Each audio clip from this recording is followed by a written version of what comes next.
Ahora, como ya lo venimos anticipando con el profesor Germán López, que tiene la bondad de cedernos algunos minutos en esta tarde de apertura ya de la etapa de fin de semana, para conversar acerca del Día Nacional de la Soberanía, o el Día de la Soberanía Nacional. Profesor, muchísimas gracias por estar. Buenas tardes.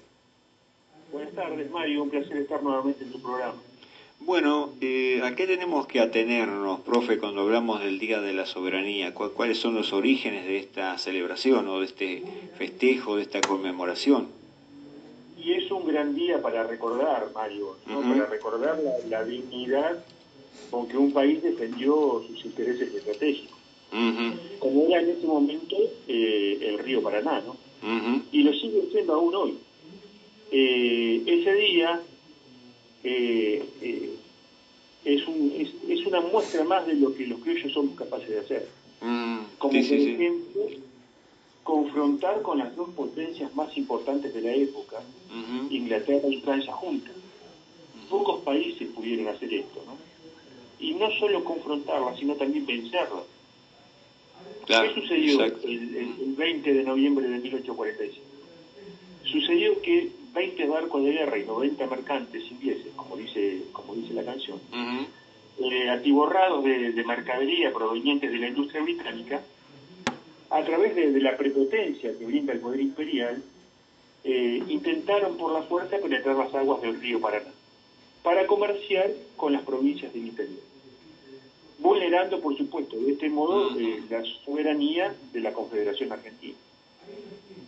El acontecimiento fue que ante esta situación, el general brigadier don Juan Manuel de Rosa ordena al general Lucio Mansilla reforzar las barrancas del río Paraná, en un sitio de la costa bonaerense conocido como la Vuelta de Obligado, que se encuentra entre las ciudades de San Pedro y Ramallo.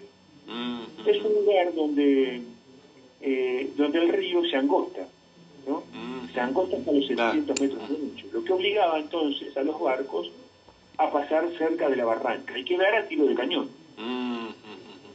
Además, se dispuso que sobre 24 barcazas se colocaran 3 líneas de grandes cadenas y en cada una de las barcazas una bandera argentina, ¿no? A modo de símbolo de nuestra soberanía. En esta acción participaron 2.200 hombres, soldados regulares y gauchos, y 220 soldados artilleros con 35 piezas de artillería. Y la arenga del general Lucio Mansilla, que era el jefe de las tropas, en ese momento fue memorable, ¿no? Porque les dijo, y voy a citar, ahí los tienen, le dice Lucio Mansilla, consideren el insulto que hacen a la soberanía de nuestra patria al navegar sin más ciclo que la fuerza, las aguas de un río que corre por el territorio de nuestro país. Pero no lo conseguirán impunemente. Tremole en el Paraná el pabellón azul y blanco, y debemos morir todos antes que verlo bajar de donde flamea. Eso fue lo que le dice Lucio Mansilla a sus soldados. Por supuesto que fueron vencidos. Pocos tenían para hacer nuestros gauchos disparando viejos cañones de bronce contra la última tecnología de la época, ¿no? Es decir, los barcos a vapor y los cañones estriados. No obstante, se presentó el buen combate. En las primeras horas de la mañana los criollos obtienen algunas ventajas, pero ya promediando la tarde el poder de los cañones británicos habían destruido los parapetos, matando a gran parte de los artilleros. Lograron cortar las cadenas y seguir avanzando hacia el norte. No obstante, tuvieron importantes pérdidas. Perdieron más de 100 hombres y 4 de sus barcos resultaron destrozados. Y la escuadra siguió remontando Paraná al norte, pero fue permanentemente hostigada en todo su trayecto, porque fueron atacados nuevamente en el paso del Tonelero, fueron atacados a la altura de San Lorenzo, de tal modo que en ningún momento pudieron ocupar las costas, que ese era su objetivo estratégico, ¿no? Ocupar una cabeza de playa y hacerse fuerte en el lugar. Pero eso no lo pudieron hacer. Continuaron avanzando hacia Corrientes y Paraguay, en tanto Mansilla los esperaba a la vuelta. Corrientes y Paraguay era un mercado muy chico, ¿no? Por lo tanto, no pudieron vender todas sus mercaderías. Y unos meses después, la escuadra anglo-francesa regresa. Y el general Lucio Mansilla había aprovechado un tiempo y había reforzado las costas nuevamente. Y el 4 de junio de 1846 se produce el combate de Punta Quebracho, un gran combate, ¿no? En esa oportunidad, los patriotas les hundieron 2 buques de guerra, varios buques de carga, y en el desconcierto algunos barcos chocaron entre sí. Para salir de esa situación en forma rápida tuvieron que aliviar las cargas de toda la mercancía que llevaban, ¿no? Con graves pérdidas, por supuesto. Y el caos se apoderó de las embarcaciones y algunas quedaron varadas y también sufrieron el fuego de los criollos, de los cañones criollos. Entonces, Punta Quebracho es un hecho poco conocido, pero fue una gran derrota para franceses e ingleses. Estos hechos fueron reconocidos en toda Hispanoamérica, pero también en Europa. No fue casualidad que el Libertador, el general San Martín, legara su sable a Juan Manuel de Rosas por esta acción, ¿cierto? Claro, sí. Estos combates se enmarcan en lo que se llamó la Guerra del Paraná. La Vuelta de Obligados se enmarca dentro de esta guerra, la Guerra del Paraná, que duró aproximadamente 12 años. Finalmente, esta guerra se gana, porque algunos dicen, bueno, la mayoría de los combates se perdieron. Y es cierto, pero las guerras se ganan, no se pierden en el campo de la política. El inicio de la guerra es un acto político, y la finalización también es un acto político, independientemente de lo que haya sucedido en el campo de batalla. Y en el ámbito político, más específicamente en el de la diplomacia, la guerra se ganó con la firma de 2 tratados, el Tratado Arana-Macao y Arana-Surtet, con Francia e Inglaterra respectivamente, ¿no? En 1849 y 1850. Lo que implicaba no solo el reconocimiento de nuestra soberanía sobre los ríos exteriores, sino también el desagravio a nuestra bandera nacional, con una salva de 21 cañonazos, por parte de la Armada Británica, nada más y nada menos, la misma que había vencido en Trafalgar, ¿no es cierto? Bueno, hacen el desagravio a nuestro pabellón nacional. Bueno, de este hecho concreto se derivan varias interpretaciones. Primero, que confrontamos con la primera potencia mundial en ese momento, que además estaba en su apogeo y en plena expansión imperialista. O sea, estamos hablando, por supuesto, del Imperio Británico. A los británicos no hay que subestimarlos, ¿no es cierto? Gran Bretaña fue el imperio que logró transformar el agua caliente en energía mecánica. Es decir, esto que suena tan simple nos muestra que es un pueblo muy especial. Porque de Inglaterra se pueden decir cualquier cosa, menos que no son inteligentes. Y además a esa inteligencia la usan para hacer la guerra. Hasta ese momento muchos pueblos habían visto hervir el agua. Desde el descubrimiento del fuego, los humanos habían visto cómo el agua debía hervir, pero solo un pueblo muy especial se le ocurrió que ese vapor de agua se podía convertir en energía mecánica. Y esto, aplicarlo a la técnica, lo que produjo la Revolución Industrial, que en términos económicos significó bajar violentamente los costos de producción, a tal punto que les era conveniente hacer 14.000 kilómetros y venderlos en nuestros mercados. Y ganar dinero. Impresionante. Entonces, claro, porque Gran Bretaña fue el pueblo que desde una isla insignificante, luego 10 millones de habitantes, en 1800 aproximadamente, logró dominar la tercera parte del mundo. Dominó China con 420 millones de habitantes.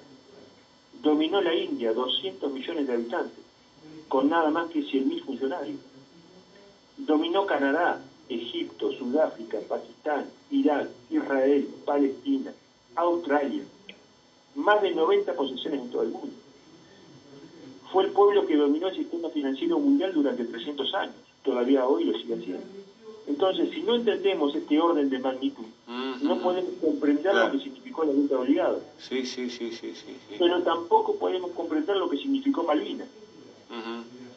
Ni lo que significamos nosotros como pueblo, que los enfrentamos 4 veces y le demostramos que somos capaces de vencerlo. De eso se deriva también el ensañamiento que ellos tienen hacia nosotros, ¿cierto?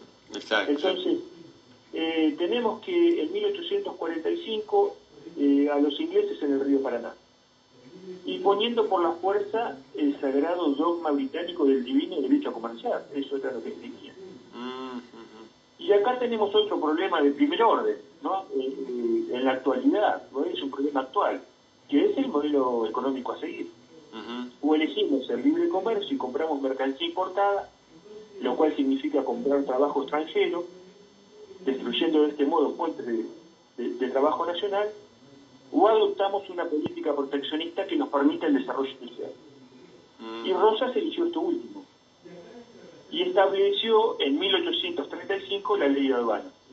Es decir, los productos importados tenían que pagar un canon en el puerto de Buenos Aires para poder ingresar al mercado. Exactamente. Este era el tema, era entrar sin pagar nada, ¿no? Es el núcleo del conflicto de 1845 y es el núcleo del conflicto hoy, con esta tercera guerra mundial en puta que estamos viviendo. ¿Qué es lo que estamos viendo? Finalmente la disputa por los mercados. Por eso el libre comercio, le hace la globalización hoy, exige Estados-naciones débiles, tan débiles como nuestros. Y si hay algo que saben hacer los ingleses es incentivar las contradicciones internas, de todo tipo y en todo tiempo, para generar esa debilidad. Entonces, la discusión de 1845 es la misma discusión que se nos da hoy en el Paraná, con la mal llamada hidrovía. Es la misma discusión. La libre navegación de los ríos interiores. Sí. Y acá entra a tallar otra cuestión, que es de derecho internacional, ¿no? Por ejemplo, el río Mississippi en Estados Unidos se encuentra custodiado y mantenido por el cuerpo de ingenieros del ejército de los Estados Unidos. A nadie se le ocurriría entrar a navegar ese río por la fuerza. Lo mismo sucede con el Támesis en Inglaterra, o lo mismo sucede con el Volga en Rusia. Bueno, Rosas hizo lo que hacen las grandes potencias. Porque la soberanía, dice el historiador José María Rosa, es el derecho que tienen todas las naciones de ser tratadas de igual a igual. Entonces, ¿por qué va al conflicto Juan Manuel de Rosas? Porque se da cuenta que puede ganar si les perjudica el comercio. Si cada vez que ellos vienen a vender sus mercancías tienen que librar una guerra, esos costos de producción que son bajísimos, producto de la revolución industrial, con una guerra se encarecen de un modo abismal. Rosas comienza a comprender la lógica del imperialismo y se da cuenta de cómo enfrentarlo. Para eso necesita hacer dos cosas muy importantes. Primero, que es conseguir la unidad interior por todos los medios, ¿no es cierto? Eso significó eliminar los disensos internos, incentivados por Francia y Gran Bretaña, desde la banda oriental. Ahí se encontraban operando los unitarios.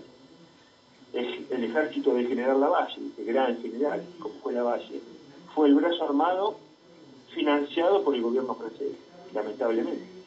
Pero Rosas responde con un sistema represivo feroz, ¿no? Elimina la disidencia. Ahí está la mazorca, ahí está todo lo que conocemos. Y en segundo término, armó un gran equipo diplomático, encabezado por Felipe Araña, un gran diplomático, que comenzó a incentivar a su vez las contradicciones internas del adversario, que las tenía, que tenía su capital invertido en nuestro país. Cuando los comerciantes ingleses y franceses comienzan a ver su capital disminuido producto del bloqueo, se quejan ante sus respectivos gobiernos. Es decir, Rosas hace que todo el capital extranjero invertido en nuestro país, capital industrial, capital financiero, los terratenientes extranjeros, hace que jueguen a favor de nuestro país. ¿Cómo logra esto? Bueno, a cambio de que no tuviera problemas y complicaciones con su patrimonio y su capital invertido en nuestra tierra. Es decir, hizo lo que no se animó a hacer el gobierno militar durante la guerra de Malvinas. Es decir, afectar los capitales ingleses invertidos en el país. Claro. Claro, estos generales no estaban a la altura, por supuesto, Sí. del general Rosas. Bien. Entonces, sí. ¿cómo? No, dale, concluí, por favor. Completar la idea. Bueno, esto es reconocido por San Martín, ¿no es sea, el general San Martín venía siguiendo esto desde Europa, y por eso le va a llegar el sable, le envía varias cartas de intercambios de ideas. Bueno, Mario, y para finalizar, ¿no? Podríamos seguir mucho más, pero el historiador José María Rosas dice: nuestra Argentina estará a la altura de los tiempos en que vivimos cuando los valores que le quiso dar Rosas, gobierno de raíz popular, independencia plena, soberanía, integración continental, resistencia a las imposiciones, vuelvan a conducirnos. Qué frase, qué frases. Profe, te agradezco infinitamente esta gentileza que has tenido de traernos este relevante momento para entender más de qué se trata, ¿no? Este día 19 que se pasa para el 20, que se hace feriado el lunes, pero que significa indudablemente muchísimo para todos nosotros. Realmente, Mario, la soberanía no se declama, se ejerce, ¿no es cierto? No se pide permiso para ejercer la soberanía.